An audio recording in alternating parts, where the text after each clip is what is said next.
자, 전 시간에 이제 뭐 지적 소관청, 그다음에 지적 공부, 토지 표시에 대해서 설명해 드렸는데 뭐 들어보시니까는 어때요? 뭐 그렇게 어려운 부분은 없죠. 뭐 여러분들이 뭐 처음 듣는 내용도 있겠지만은 그렇게 아주 이렇게 못 알아들 정도의 어떤 내용은 아니에요. 굉장히 뭐 민법이라든지 뭐 학개론이라든지 뭐 그런 거에 비해서는 용어 자체가 그렇게 뭐 굉장히 어렵거나 뭐 이해할 수 없는 뭐 그런 부분의 내용은 아니라고 보고요. 자, 계속 보면 지적의 가장 큰 역할은 이 부분이에요. 토지의 표시를 무엇하는 것이다? 얘를 공시하기 위함이에요.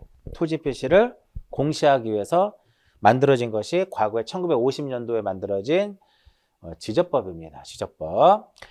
자, 토지 표시 몇 개예요? 6개죠. 토지 표시 몇 개? 토지 표시 6개. 무엇? 소재, 지번, 지목, 면적, 경계, 좌표. 이 6개를 우리는 무엇이라 한다? 토지의 표시. 그래서 이러한 토지의 표시사항을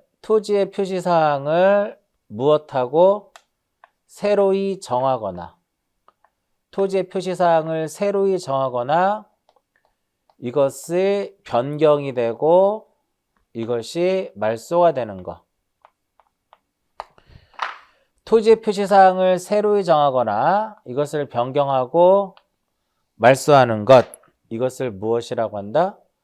이것을 우리는 토지의 이동 이렇게 얘기합니다. 이것을 무엇이라 그래요? 토지의 이동. 토지가 이동된 게 아니라 이러한 소재, 지번, 지목, 면적, 경계, 좌표를 새롭게 정한다라든지 경우에 따라서 이게 변경이 될 수 있겠죠. 예를 들어서 지목이 바뀔 수도 있거든요. 또 면적도 바뀔 수도 있고 경계가 바뀔 수도 있어요. 이것이 변경되거나 말소되는 것, 이것을 우리를 무엇이라 한다? 토지의 이동 이렇게 얘기합니다. 그러면 이 소유자에 관한 사항하고 기타 사항은 토지 표시가 아니죠. 그렇기 때문에 이러한 토지 표시와 소유자와 기타적인 내용은 뭐가 아니다? 토지동에 해당하지 않습니다. 오로지 토지의 이동이라고 하는 것은 소재, 지번, 지목, 면적, 경계, 좌표 6개를 새롭게 정하고 이것을 변경하고 말소하는 것만을 무엇이라 한다? 토지의 이동이다 라고 얘기를 해요. 그러면 6개 이렇게 토지 표시가 있는데 특히나 경계라든지 면적이라든지 경계라든지 좌표를 구하려면 측량을 해야 돼요. 근데 이렇게 지목이라든지 지번 같은 경우 측량할 필요가 없거든요. 그래서 이 토지가 이동이 되면 두 가지로 이제 봅니다. 조사 또는 무엇을 해야 된다? 측량을 해야 된다. 조사 또는 무엇을 한다? 측량을 해야 된다. 조사는 뭐냐면 직접 그 현장에 가서 보는 거죠. 진짜 지목이 바뀌었는지.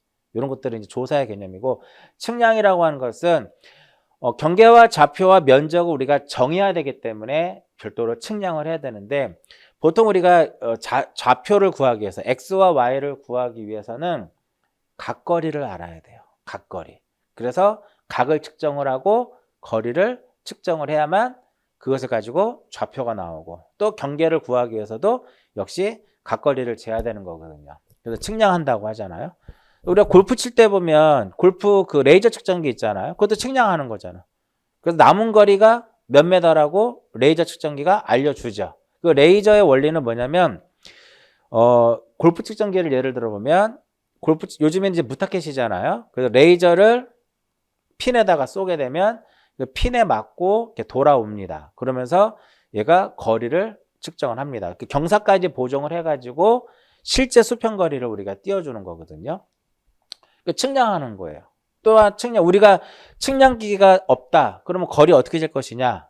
우리가 보측으로도 거리를 잴 수 있거든요. 내가 보폭을 알면 보폭이 만약에 1m더라. 예를 들어서 보폭 1m면 이 보폭을 쉬게 되면 내가 걸어간 만큼을 쉬게 되면 대략적인 거리가 나오죠. 물론 정확도는 떨어지겠죠. 그리고 우리가 보통 저기까지가 몇 메터 정도 될 것 같아요. 목축도 했어요. 눈으로도 우리가 거리를 잴 수 있잖아요. 물론 정확도는 떨어지겠죠. 이것도 다 일종의 측량하는 개념이에요. 그래서 조사 또는 측량을 하는데 측량의 대표적인 것이 어떤 게 있냐면은 신규 등록이라는 게 있어요. 사람이 태어나면 출생신고하죠? 그죠? 마찬가지로 토지를 지적공부에다가 처음으로 등록하는 게 바로 무엇이다? 신규 등록입니다. 신규 등록이라고 하는 것은 새로이 조성된 토지라든지 등록이 누락된 토지를 지적공부에 무엇하는 것?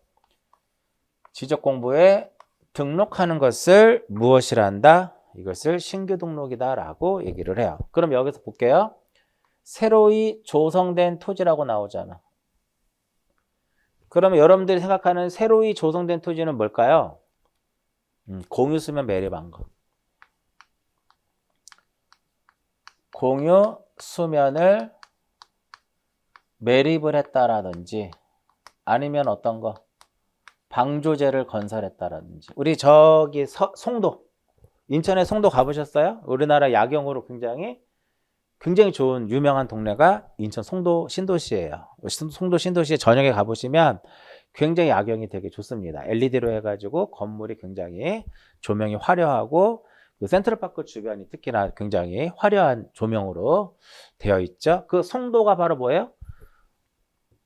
공유수면 매립지예요. 공유수면 매립해가지고 토지 자체가 안정화됐죠. 안정화되고 그 위에다 이제 건물을 지은 거죠. 매립하자마자 건물을 지을 수는 없고 매립을 하게 되면 계속 땅이 이렇게 침하가 된단 말이에요.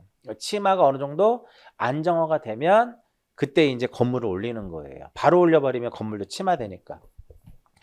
그러니까 지금은 시험에 나오진 않지만 송도가 지금 이렇게 송도 신도시가 이렇게 있는데 계속 이쪽으로도 무엇하고 매립하고 있어요. 계속 확장하고 있단 말이죠. 이렇게 계속. 그래서 우리가 공유수면 매립을 보려면 송도 신도시 쪽에 가면 이쪽 왼쪽으로 송도 신도시 여기가 인천대학교가 있으니까 인천대학교가 이쪽이고 가운데 센트럴파크고 이쪽으로 계속 또 매립하고 있거든요. 가서 이제 확인할 수 있는 보면 되겠고요. 근데 방조제, 흔히 우리가 서울에서 가장 가까운 방조제, 시화 방조제. 안산을 지나서 이제 시흥시를 지나면 이제 제부도 가잖아요. 제부도로 가기 위해서는 그 방조제를 건너가야 돼요. 시화 방조제. 과거에는 없었는데 방조제를 만들었죠. 없었던 게 만들어졌으니까 이게 새로이 조성된 토지가 되는 거고, 등록이 누락된 토지라고 하는 것은 말 그대로 토지가 있긴 하는데 현재 공부상에 등록이 안 되어 있는 것들이죠. 그래서 뭐 외딴 섬이라든지 무인도라든지 이런 것들이죠. 이러한 것들이 누락된 토지니까 이것을 지적공부에 처음으로 등록하는 거, 이걸 무엇이라고 한다? 신규 등록. 사람이 태어나면 출생신고를 하는 것처럼 토지를 새롭게 조성을 하게 되거나 누락된 토지를 지적공부에다가 등록하는 것, 이걸 무엇이라고 한다? 신규 등록, 이렇게 얘기합니다. 그러면 새롭게 조성이 돼서 공부에 등록하려면 뭐를 알아야 돼요? 경계라든지 면적이라든지 좌표를 우리가 알아야 되기 때문에 뭐를 해야 돼?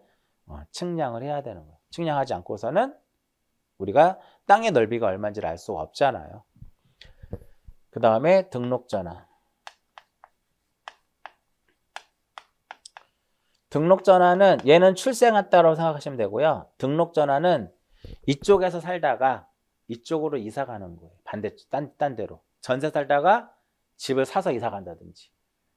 무슨 의미인지 아시겠죠? 그러니까 이쪽에서 저쪽으로 넘어가는 겁니다. 즉, 임야대장. 임야대장이라든지 임야도. 임야대장이라든지 임야도에 등록된 토지를 토지대장. 토지대장하고 어디에다가 지적도로 옮겨 등록하는 거. 임야대장하고 임야도에 등록된 토지를 토지대장 지적도로 옮겨 등록하는 것을 무엇이라 한다? 등록전환이다 이겁니다. 그래서 등록전환을 잘 하게 되면 토지의 어떤 가치가 상승이 돼요. 그래서 1억짜리가 10억이 될 수도 있고 10억짜리가 100억이 될 수 있는 그런 겁니다. 그래서 등록 전환만 잘 활용해도 돈을 벌 수 있다 이거죠. 돈을 벌 수 있다. 자, 이 등록 전환이 왜 발생을 했냐면 우리나라가 시험 이 부분부터는 시험 안 나와요. 1910년도에 무엇을 했냐면은 토지 조사 사업을 했어요. 제가 요거 쓰지 않을게요. 제가 칠판에 쓰는 것은 칠판에 쓰는 내용들은 그만큼 중요하니까 다 쓴 겁니다. 쓰지 않고 대충 이렇게 말로 하는 것들이 시험에 안 나와요. 쓰는 것은 빠짐없이 시험에 나온다고 보시면 돼요. 자, 1910년도에 우리나라가 토지 조사 사업을 하게 됩니다. 일본이 우리나라를 통치하기 위해서 1910년도에 토지 조사 사업을 해가지고 지적도와 토지대장하고 지적도에다가 등록을 하는데, 그때 당시는 전국에 있는, 대한민국에 있는 전국의 모든 토지를 조사하지는 않았어요. 즉 경제적으로 가치가 떨어지는 것들은 굳이 조사하지 않았다라는 거죠. 이때 당시 1910년도에. 그래서 1910년도부터 18년도까지 이 토지 조사 사업을 해가지고 그때 당시에 조사된 토지를 어디에다가 토지대장하고 지적도에다가 등록을 합니다. 그때 이제 사정이라고 하는 작업을 거쳐요. 이 사정이라고 하는 것은 민법에서도 나오지만 소유자와 경계, 그때는 관계라고 했어요. 소유자와 관계를 확정하는 행정처분을 사정이라고 합니다. 그러면 이제 토지조사사업 당시에 누락된 토지들이 있겠죠. 토지조사사업 당시에 누락된 토지가 있는데 이것을 1918년도에 임야조사 사업을 통해 가지고 토지조사사업 당시에 누락된 토지를 그때부터 조사를 해가지고 어디에다가 임야대장하고 임야도에 등록을 하게 됩니다. 그래서 굉장히 역사적인 내용이에요. 만약에 1910년도에 전국의 모든 토지를 조사해서 등록을 했다면 오늘날에 등록 전환은 없는 겁니다. 그러니까 대부분 국가가 지적도, 임야도를 분리하는 국가가 그렇게 많지 않아요. 그냥 지적도 이렇게 퉁쳐버린단 말이에요. 그래서 이렇게 임야대장하고 임야도에 등록된 토지를 토지대장하고 지적도로 옮겨 등록하는 것을 무엇이라 한다? 등록전환. 그걸 왜 측량을 해야 되느냐? 기존에 측량해서 등록을 했는데 보통 임야도는 축척을 6,000분의 1짜리를 주로 많이 사용을 해요. 근데 지적도는 대한민국에 가장 많은 지적도의 축척은 1200이거든요. 축척이 바뀝니다. 당연히 축척이 바뀌면은 당연히 무엇을 통해서? 측량을 통해서 새로운 축척으로 측량을 해야 되는 거고, 그 다음에 과거에 임야도 시행지역은 거리를 50cm 단위로, 이거 시험에 안 나와요? 거리를 50cm 단위로 거리를 측정을 해서 등록을 했어요. 근데 지적도 시행지역은 기본적으로 몇 cm? 5cm 단위로 거리를 측정을 해야 돼요. 그래서 50cm 단위로 거리를 측정을 해서 임야도를 작성했기 때문에 당연히 얘는 정밀도가 떨어질 수밖에 없죠. 그래서 그렇기 때문에 여기 있는 거를 그대로 이쪽에 등록할 수 없고 다시 법에서 규정한 그 측량 방법이라든지 어떤 축척이라든지 그런 것에 의해서 다시 측량을 해야 돼요. 등록 전환. 그 다음에 세 번째로는 무엇이냐면 분할이라는 것이 있어요. 분할은 우리가 일상생활에서 많이 사용하는 내용이죠. 언어죠. 그죠? 토지의 등록 단위를 무엇이라 한다? 필지라고 하죠. 한 필지를 두 필지 이상으로 이렇게 나누어 등록하는 것을 무엇이라 한다? 분할이에요. 이렇게 새로운 경계가 만들어지는 거니까 역시 분할할 때는 그냥 뚝 자르는 게 아니라 측량을 통해서 분할을 하는 겁니다. 아시겠죠? 그 다음에 축척 변경. 해마다 시험에 빠짐없이 출제되고 있는 것 중에 하나가 바로 무엇이다? 요 축척 변경입니다. 해마다 시험에 빠짐없이 나옵니다. 무조건 시험에 나옵니다. 용어가 나온다는 게 아니라 이 축척 변경에 대한 전반적인 내용들. 그러니까 축척은 자, 지금 용어가 뭐예요? 축척 변경이죠. 그죠? 그 축척 변경 결과적으로 축척이 바뀌는 거예요. 그거 왜 바꾸느냐? 축척을 굳이 정밀도를 높이려면 축척을 바꿔야 돼요. 즉 축척 변경은 아무 데서나 이루어지는 것이 아니라 지적도 시행지역에서, 우리 도면에는 지적도가 있고 임야도가 있는데 축척 변경은 지적도에서만 이루어지는 겁니다. 어디에서만? 지적도에서만. 임야도 들어가면 무조건 틀립니다.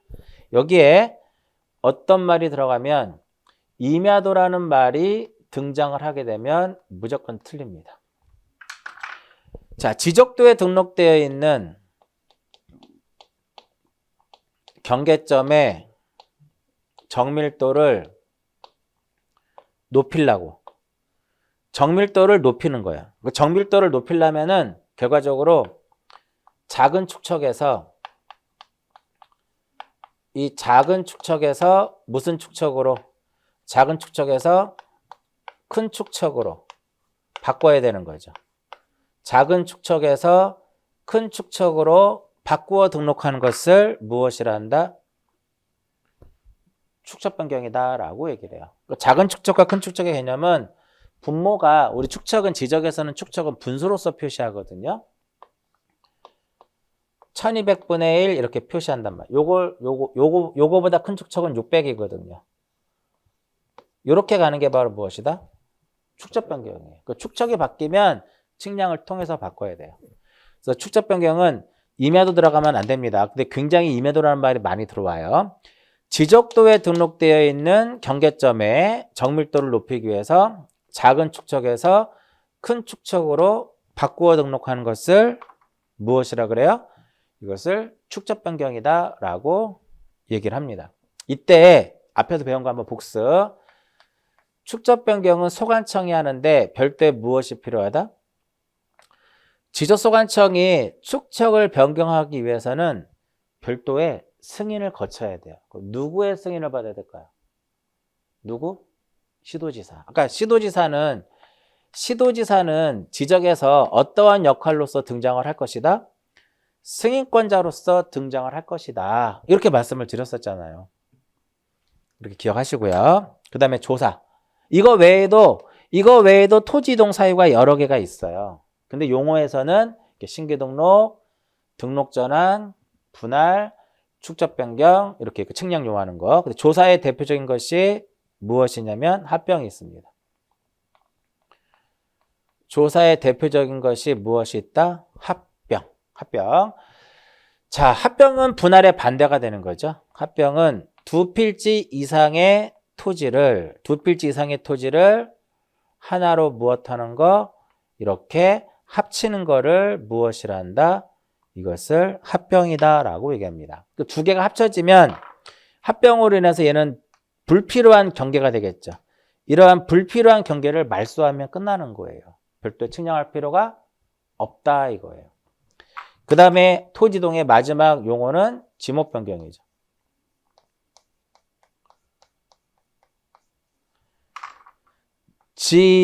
목도장 기억하라 그랬죠. 목도장. 지목은 도면하고 어디에? 지적도하고 임야도하고 어디에? 장. 여기서 장은 토지대장, 임야대장.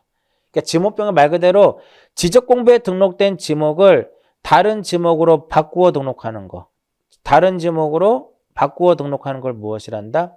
지목 변경이에요. 자, 지목이라고 하는 것은 토지의 주된 무엇이라고 그랬어요? 토지의 주된 용도를 무엇이라고 한다? 지목이에요. 그죠? 그래서 우리가 보통 물을 상시적으로 이용하지 않고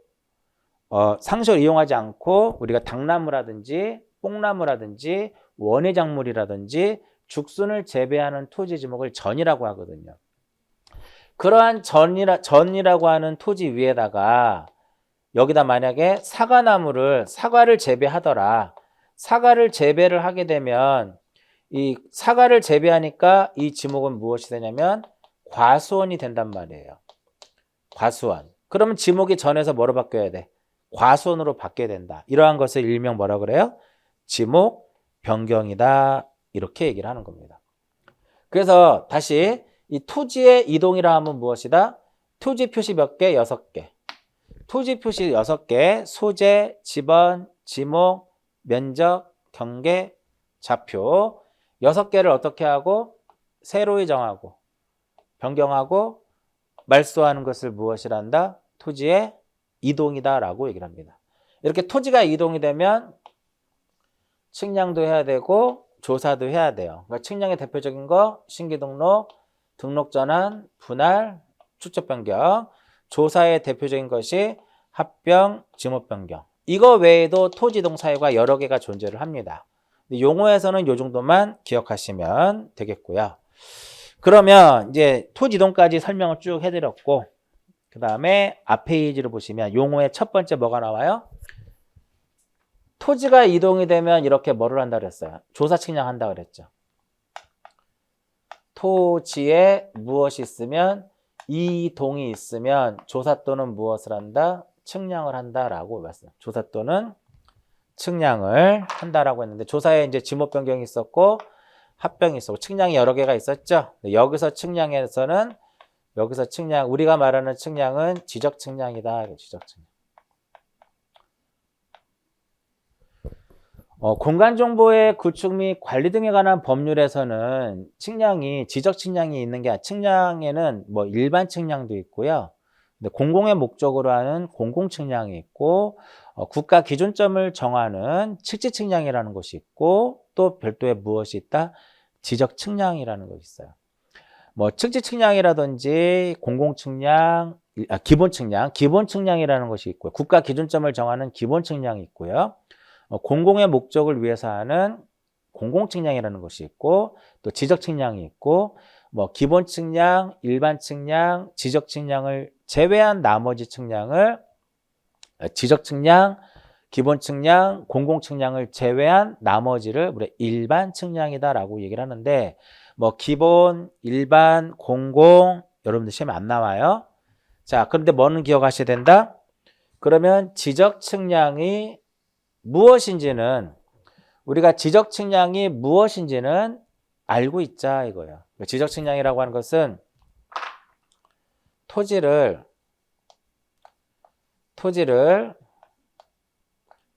지적 공부에다가 무엇하거나 토지를 지적 공부에 등록을 하거나 경계점을 지상에다가 복원할 목적으로 필지에 경계하고 필지의 경계와 좌표와 면적, 필지의 경계와 좌표와 면적을 정하는 측량을 말하며 이렇게 나와 있죠. 플러스 지적 확정 측량과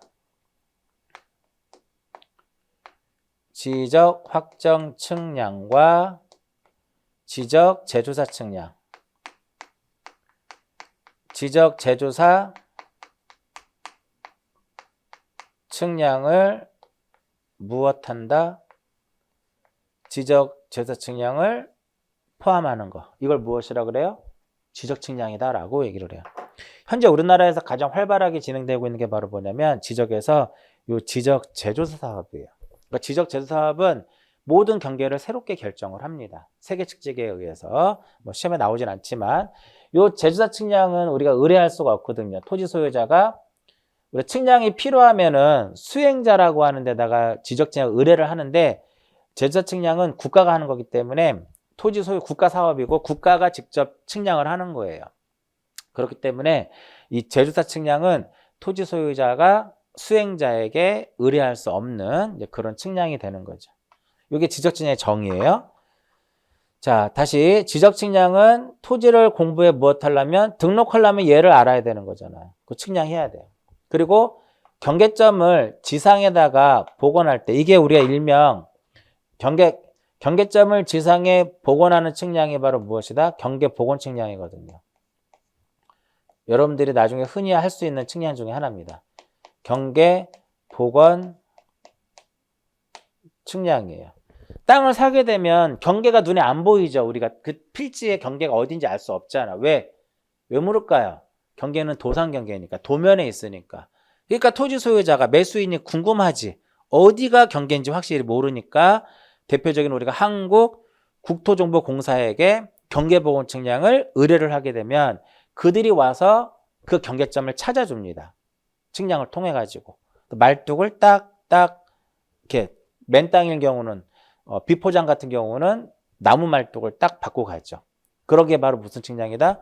경계보건 측량이에요.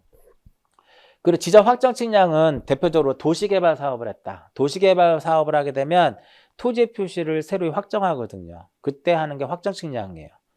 주택법에 따른 주택 건설 사업의 경우에도 확정 측량을 합니다. 택지개발 촉진법에 따른 택지개발 사업을 했을 때도 역시 경계를 지적을 다시 확정을 할 때 확정 측량을 해요. 그래서 지적 확정 측량이라고 하는 것은 나중에 측량해서 알려드릴 거예요. 도시개발 사업이 완료됨에 따라서 토지의 표시를 새로이 확정하기 위해서 실시하는 그러한 측량을 무엇이란다? 지적 확정 측량이다 라고 얘기를 합니다. 그러면 여기서 하나 더 플러스. 측량을 할 때는 기준이 없이는 측량할 수 없거든요. 그죠? 자, 서울에서 부산까지 몇 킬로예요? 뭐 450km다. 그 기준이 있을 거 아니에요. 어떤 사람 500km라고 할 수도 있고, 어떤 사람은 350km라고 할 수도 있고, 그죠? 그건 기준이 다르기 때문에 그런 거예요. 예를 들어서 만약에 어떤 사람은 기준을 한남대교 시점을 기준으로 한다. 그죠? 아니면은 어떤 사람은 서울시청을 기준으로 할 수도 있고, 각기 기준이 다르니까 다른 거리가 나오는 거예요.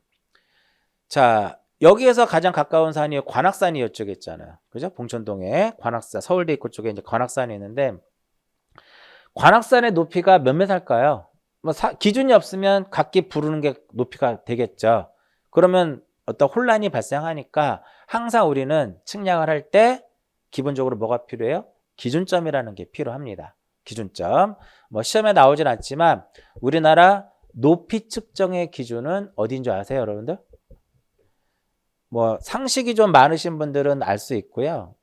뭐 그런 부분에 관심이 없으신 분들은 뭐 모르겠죠, 당연히. 뭐 알 필요도 없고. 등산 좋아하시는 분들은 좀 알 수 있겠네요. 우리가 산을 올라가게 되면 어떤 표석에 해발 몇 메타 이렇게 써 있잖아요. 그죠? 자, 우리나라 높이 측정의 기준은 어디냐면은 인천 앞바다의 평균의 수면을 높이 측정의 기준으로 삼는 겁니다. 그래서 인천 앞바다의 평균의 수면의 높이가 제로예요. 근데 그 해수면이 계속 오르락내리락 하잖아. 그러니까 이거를 보존할 수 없으니까 평균의 수면을 1910년도 당시에 측정을 해가지고 이게 이제 이 점을 딱 확보하기 어려우니까 거기서부터 정확하게 수준 측량이라고 하는 높이를 측정하는 거거든요. 수준 측량을 해가지고 인하 전문대학교에다가 수준 원점이라는 걸 설치를 해놨어요. 그러니까 수준 원점을 설치해가지고 그 높이가 26.6871m거든요. 그 점을 기준으로 해서 전국에다 각각의 기준이 된 수준점을 딱 내려놨단 말이에요. 이렇게. 그러니까 이 어딘가에도 수준점이 있어요. 잘 살펴보시면.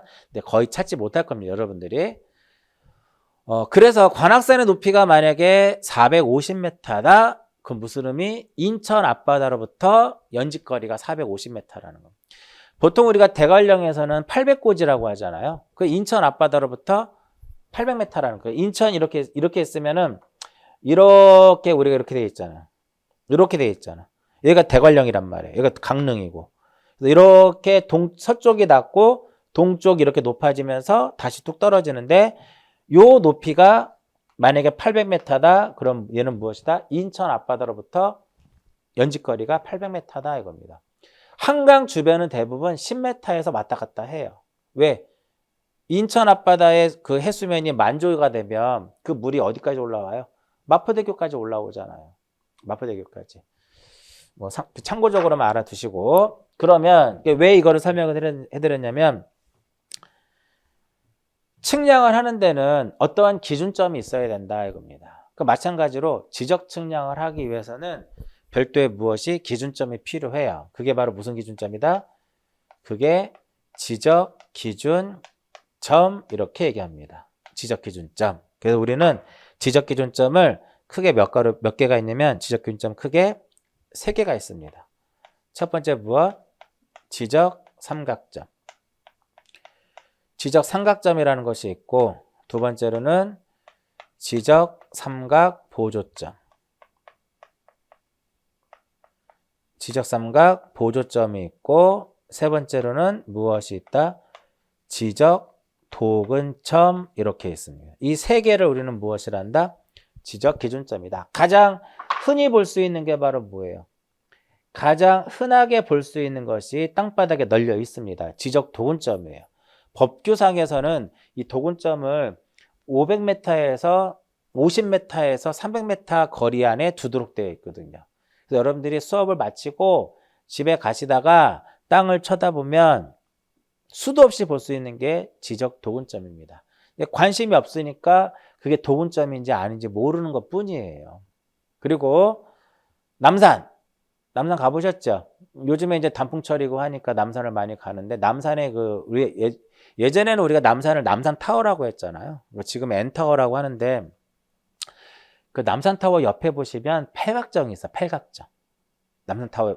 남산타워 쪽에 왼쪽으로 보게 되면 진입로 쪽에 오른쪽으로 팔각정이 있는데, 팔각정의 정 가운데가 삼각점이에요. 삼각점. 근데 이 국가 기준점이 이 지적 삼각점이 아니라 국가 기준점이 삼각점이에요. 그러니까 이러한 기준점 같은 경우는 우리가 훼손시키면 안 되거든요. 그걸 망치로 막 두들긴다든지 막 못으로 긁으면 법률상으로는 2년 이하 징역 또는 2천만 원 이하의 벌금형에 처하도록 되어 있어요. 마찬가지로 지적 도근점을 이렇게 빼가면 2년 2천만 원이에요. 그러니까 남산에 가시면 꼭 그 삼각점을 한번 보시라는 거예요. 그리고 이 기준점은 높은 산에 많이 있거든요. 높은 산에. 왜냐면 거기다 기계를 세워가지고 측량을 할 때 멀리를 멀리 20-30km를 내다봐야 되기 때문에 높은 산에 가면 그 기준점이 있고, 그 기준점이 설치된 지역 그 부분이 가장 조망이 좋아요. 앞에 가리는 게 하나도 없기 때문에. 그래서 높은 등산 좋아하시는 분들은 산 정상에 있기도 하고 정상에 좀 못 미쳐서 있기도 하는데, 그런 기준점이 보통 유명한 산에는 보통 한두 개씩 꼭 있어요. 참고적으로 알아두시고, 우리 지적 기준점에는 지적 삼각점과 지적 삼각 보조점하고 지적 도근점이 있더라 이겁니다. 자, 여기까지가 용어입니다. 자, 그러면 우리가 앞으로 지적에서 공부를 해야 될 그 단원을 정리해드리면, 여러분들이 그 교재 페이지가 나와 있지 않고 324페이지가 이제 총칙이잖아요. 그 앞 페이지를 보시면 파트 1 해가지고 공간정보의 구축 및 관리 등에 관한 법률이라고 파란색, 남색으로 해가지고 이제 쭉 나와 있는데, 한번 볼게요. 총칙에서는 크게 이제 공부할 게 용어밖에 없는 거고요. 자, 2장에서. 자, 2장 토지의 등록 쪽에선, 토지의 등록 쪽에서 뭐를 공부하는 거냐면, 이렇게 지번, 지목, 면적, 경계, 좌표, 이것을 몇 장에서 토지의 등록이라고 하는 제2장에서 공부를 하는 거고요. 그래서 2장에서 이렇게 지번과 지목과 면적과 경계에 대해서 아주 자세하게 어떤 게 시험에 출제가 되는지 자세하게 이제 다뤄지는 부분이고요. 그 다음에 3장에 가서는 무엇을 공부하는 것이다? 지적 공부를 공부하게 되는 거죠. 토지대장, 임야대장, 공유전명부, 대지권 등록부, 지적도, 임야도, 경기천 자표등록부, 지적 공부가 아닌 부동산 종합 공부, 이러한 것들을 어떻게 우리가 관리를 할 것이고, 이러한 지적 공부에는 어떠한 내용들이 여기에 등록이 될 것인지, 이런 것들을 공부하는 것이 바로 몇 장이다? 3장 지적 공부편이 되는 거고요. 그 다음에 이렇게 토지 표시, 소재, 지번, 지목, 면적, 경계, 좌표, 이것을 새롭게 정하고 이것이 변경되고 말소되는 것을 토지의 이동이다. 이거 몇 장 가서 배우는 거예요? 4장 가서 공부하는 겁니다. 그럼 이러한 토지의 이동에는 조사 또는 측량을 통해서 조사 측량 대상이 있는데, 신기 등록, 등록 전환, 분할, 초점 변경, 합병, 지목병, 이거 외에도 여러 개가 있는데, 이러한 것들을 자세하게 공부하는 그 단원이 몇 장이다? 4장 토지의 이동편이에요. 좀 가장 어려운 부분 중에 한 부분이고요. 그 다음에 마지막에 5장으로 가서는 무엇을 공부하는 것이다? 지적 측량이라고 하는 것을 공부합니다. 지적 측량이 도대체 무엇이냐? 설명해드렸죠? 그리고 이러한 지적 측량을 하게 되면 어떠한 지적 기준점이 어떠한 것들이 있느냐? 측량을 하게 되면 또 서로 간에 성과에 다툼이 있을 수 있거든요. 이때 측량 성과에 다툼이 있을 때 이것과 관련돼서 무엇을 하냐면 지적 측량 적부 심사라는 것을 해요. 아시겠죠? 이러한 것들을 공부하는 게 몇 단원이다? 제 5단원이에요. 그래서 아까 제가 첫 시간에 어떤 얘기를 해드렸었냐면은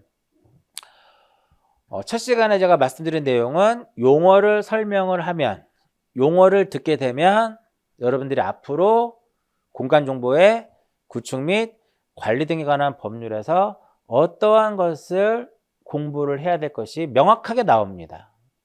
그래서 지금 앞으로 이러한 내용들은 계속 반복적으로 나와요. 그렇기 때문에 지금 2시간에 걸쳐서 용어를 설명해 드렸는데 조금 이해가 안 가더라도 다시 한번 들어보시고요. 그 다음에 다음 시간부터 정리하는 내용들을 들으시면 충분히 따라올 수 있을 것 같아요. 자, 이제 이번 시간 마무리 짓도록 할게요. 324페이지 보시면 지적 공부에 개관해가지고 의의 나와 있죠. 의의가 바로 이거 써 있는 거예요. 의의가 지적의 사실은 정의는 없어요. 지적의 정의는 없는데 지적은 전 국토 모든 토지에 대해서 토지 표시와 법적 권리 관계, 토지 표시와 법적 권리 관계를 등록하고 공시하는 것이 바로 무엇이냐면은 지적입니다. 그 지적은 국가 사무예요. 지자체 사무가 아니라 국가 사무다. 이렇게 보시면 되겠고, 왼쪽에 보시면 참고해 보시면 법명칭의 변경이 있죠.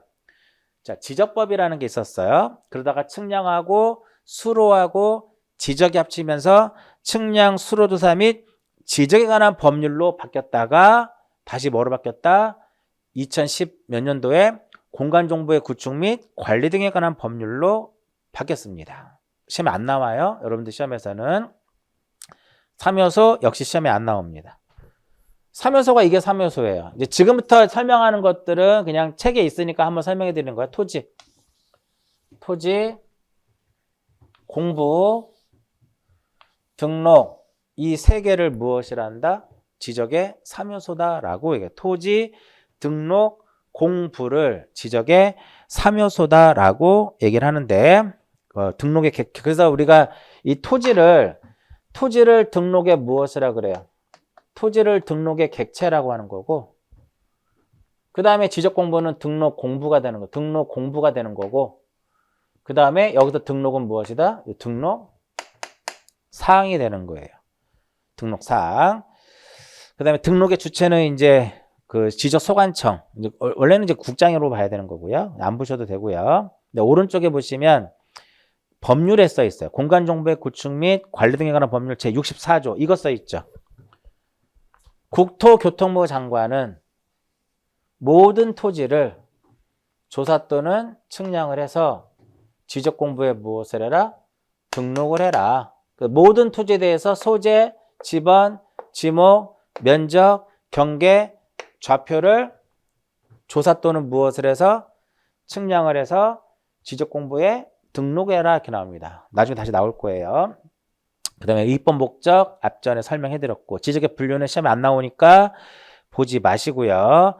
법의 기본 이념도 시험에 안 나오니까 보지 마세요. 그럼 왜 시험에 안 나오느냐?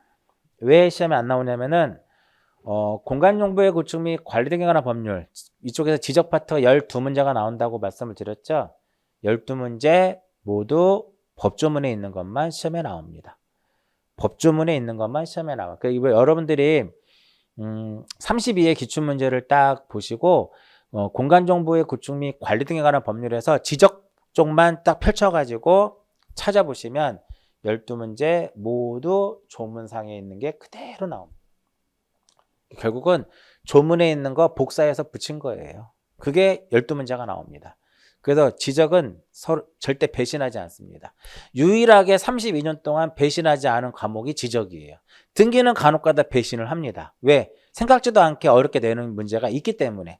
근데 지금까지 지적은 절대 배신하지 않습니다. 그래서 지적에서 점수를 맞으면 12개를 맞으면 2차는 무조건 합격이에요. 근데 지적에서 7, 8개 맞으면 떨어집니다. 가급적이면 지적에서 12개를 다 맞을 수 있게끔 공부를 하셔야 되고요. 용어의 정의를 쭉 설명해 드렸어요. 용어의 정의를 하는 이유는 좀 전에 말씀드렸듯이 앞으로 우리가 지적에서 어떠한 내용들을 공부를 해야 되는지를 알 수 있다라는 거죠. 용어의 정의를 함으로써. 그래서 지금 용어의 정의가 조금 어렵고 이해가 안 되시는 분들이라도 계속 이제 수업을 진행하니까 어차피 공부는 반복이거든요. 반복적으로 하는 거기 때문에 2장을 이제 공부를 하면서 자연스럽게 여러분들이 지금 이해가 안 됐던 부분들이 점점 이해가 될 거고, 지금 설명한 내용들을 가지고 또 다음부터 이제 다음 진행하는 수업에도 계속 적용이 돼요. 쉽게 이제 보시면 지금 칠판에 있는 이렇게 쭉 내용들을 가지고 올해 32회 공인중개사 지적 파트의 문제를 풀게 되면 분명 풀릴 겁니다. 몇 문제 자체가. 그만큼 굉장히 용어 자체가 굉장히 중요하고 이 안에는 또 많은 내용들이 숨어 있는 거예요. 그래서 첫 번째 시간하고 두 번째 시간에 용어의 정의에 대해서 이제 설명해 드렸고요. 잠시 쉬었다가 제2장이 진짜, 제2장부터가 진짜예요.